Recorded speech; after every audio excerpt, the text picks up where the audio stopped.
Saint-Étienne a fait un très beau match ce soir, très, très bon. J'ai adoré, ce que Gasset a mis en place ce soir. Alors c'était peut-être un petit peu forcé, du fait de la suspension de Ruby Kadri, mais Pétard, Berić, faut le laisser maintenant. Ouais. Tu as vu que c'est un bon joueur, tu as vu qu'il est meilleur que Johnny. Il y a même pas photo et moi j'ai du mal à comprendre toujours pourquoi c'est Berić sur le banc et pourquoi c'est Johnny qui commence les matchs. Pareil, le petit Nordin, alors il est jeune, mais on sait tous que c'est un très bon joueur, très prometteur. Il faut le mettre. Il a du feu dans les jambes, il est super intelligent, je le trouve déjà vraiment très mature dans le jeu. Et puis, moi j'ai bien aimé aussi le fait que voilà, il repasse à 4 derrière. Alors parce qu'il joue souvent à 5, là à 4 avec Cabella dans l'axe, c'est très bien. Tu sens vraiment que Cabella, moi j'ai jamais été très fan de Rémi Cabella, mais dans C'est cette son poste. position-là, c'est son C'est poste. son Il est poste. beaucoup plus à l'aise. Je doute toujours de la complémentarité entre Cabella et Kazri. Et donc ce soir, Cabella, son Kazri a fait un match plutôt correct, parce que les deux ont tendance à un petit peu se marcher sur les pieds, à toujours revenir dans les mêmes zones de jeu.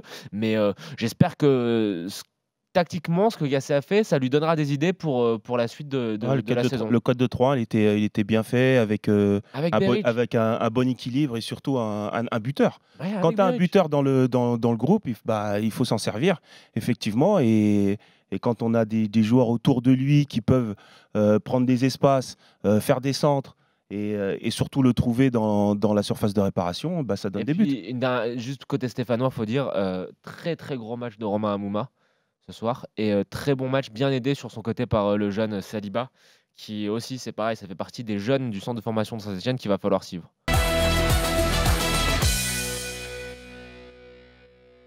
Tu es dans une équipe, ok, tu prends un but dès la 80e minute, tu as une erreur, ça arrive. Mais après que tout le groupe, il n'arrive pas à relever la tête, il n'y a pas quelqu'un, il n'y a pas un leader Fred, c'est pour le dire. contexte. Mais je sais que c'est le contexte, mais quand même, on est dans ce. Mmh. on- il y a, tu manques de talent dans une équipe, mais il y a d'autres valeurs.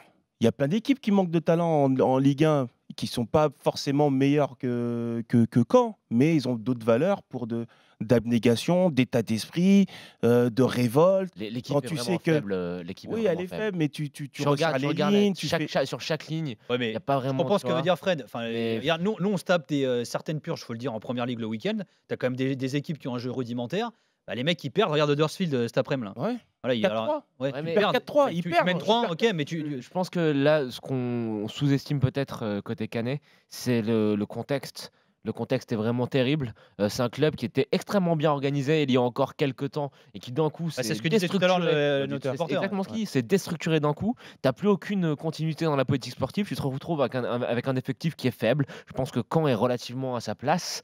Et puis, tu as cette situation un petit peu ubuesque avec Roland et avec l'entraîneur. Et je ne sais pas si c'est vraiment le contexte favorable pour que les joueurs arrivent à avoir cette réaction que certes tu attends, qui semblerait être normale. Mais là, quand tu vois ce qui se passe, je sais pas.